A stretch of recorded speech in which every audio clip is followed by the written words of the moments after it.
Marahil ang makaka-relate sa ating pag-uusapan. Nafe-feel nyo rin ba na parang lagi kayong kulang sa oras? Uy. O kundi naman kaya hindi sapat ang oras na mayroon po tayo, lalo na ngayong Pasko, dami nagmamadali, di ba? Alam nyo, ayon sa psychology, pwede yung ma-relate sa tinatawag na time anxiety. Yan, at para bigyan tayo ng mas madetaling impormasyon tungkol dyan, ay makapanayan po natin si Doc Rhea Celine Villa, isang clinical psychologist. Magandang umaga po, Doc. Good morning po, Sir Ryan and Ms. Dayan. Salamat po sa pag-imbisa sa akin ngayong umaga. Doc Rhea, thank you for joining us. Doc, lingid po sa kaalaman ng marami sa atin, may iba't ibang klase po ng anxiety at isa na nga po dyan, yung tinatawag na time anxiety. Anong klase po bang anxiety to, Doc? At ano yung usual cause or trigger po nito? Ang time anxiety ay isang uri na parang ina-anticipate, no? Anticipatory anxiety.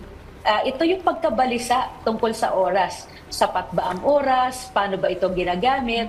At usually, ang triggers nito, merong mataas na expectations. Takot tayo hindi magawa lahat ng perfect and on time.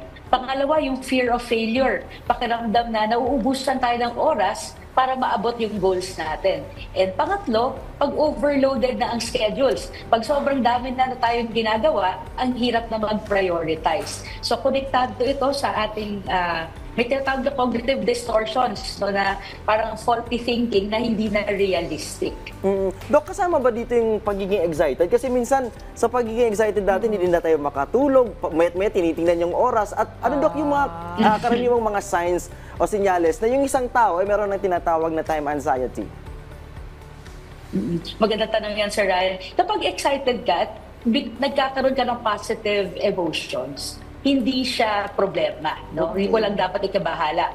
Pero ang time anxiety, may mga signs ito at madaling mapansin kapag nakaka-apekto na to dun sa araw-araw nating routines, no? So, pwedeng makikita mo yan, palagi nagmamadali. Kahit may sapat ka namang oras, pakiramdam nila laging naghahabol or kulang ang oras.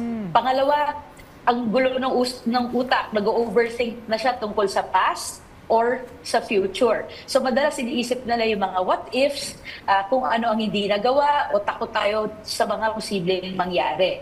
Pangatlo, isang indicator na hihirapan yung tao mag-relax. Hindi siya makapagpahinga dahil pakiramdam niya, sayang yung oras kung hindi sila productive. At ang anxiety, ito yung isang condition na mataas ang physical manifestations, may mind-body connections. So, pagbabilis ang timbok ng puso, nagpapawis or tense yung katawan kapag iniisip yung oras kasi nagiging trigger nila yon. At lastly, kapag nagpro-procrastinate ka or nag-over-planning ka naman. Sa sobrang takot magkamali, nauuwi tuloy sa pagpapaliban ng gawain or sumusobra naman yung pagpaplano.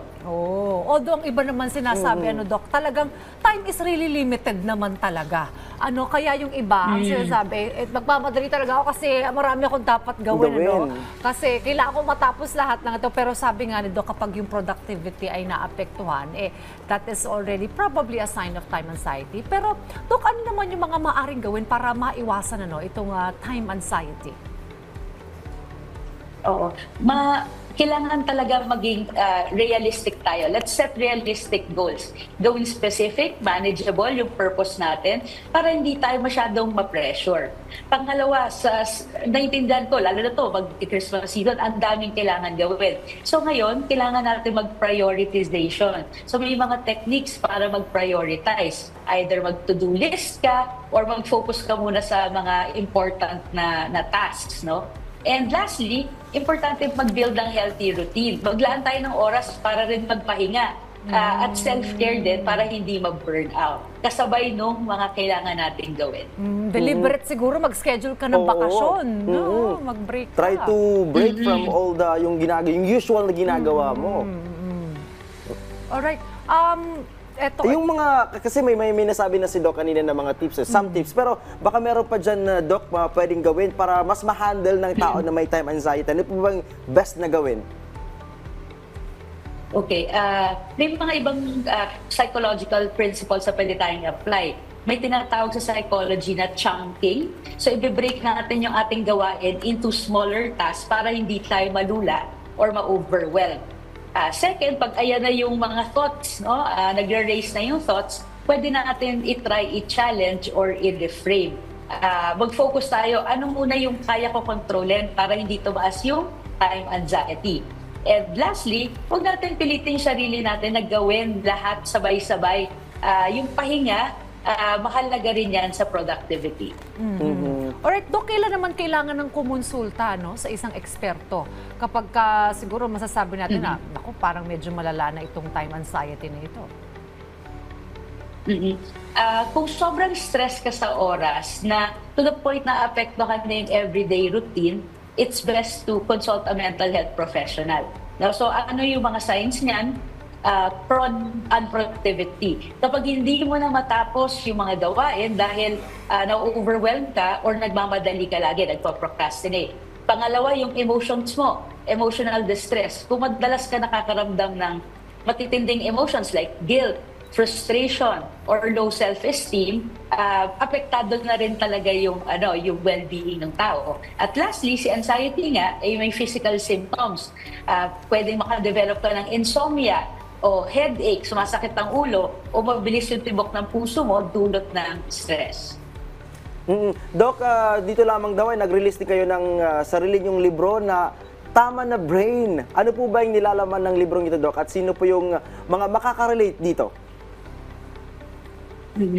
Salamat po, Dot. Ang Tama na Brain ay isa pong self-help book na ang layunin nito tulungan ang mga Pilipino, Pilipino ang readers nito para maintindihan ano ba yung stress, anxiety at overthinking na nangyayari sa paligid ko. So ito ay nagbibigay ng practical at culturally aware na solutions or suggestions para ma-manage yung overthinking. Kasi doon nag-uumpisa lahat at pwedeng makaapekto sa ating mental health. So, nakalagay din yung ibang cultural values natin, katulad ng hiya.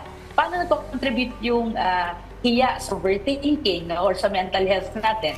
So, merong mga actionable strategies para mapanatili ang emotional well-being. Ayan mga cars, kaya may mga habits and tips para mas ma-manage po natin itong sinasabing time anxiety. Kaya be open pagdating sa ganitong possibilities para hindi natin maipagkait sa sarili natin yung joy and peace ng pag-handle sa time anxiety. Ayan, muli maraming salamat po, Doc, sa inyong mga tips and very helpful advice. Muli nakapanayan po natin si Doc Rhea Celine Villa, isa pong clinical psychologist. Good morning and thank you, Doc.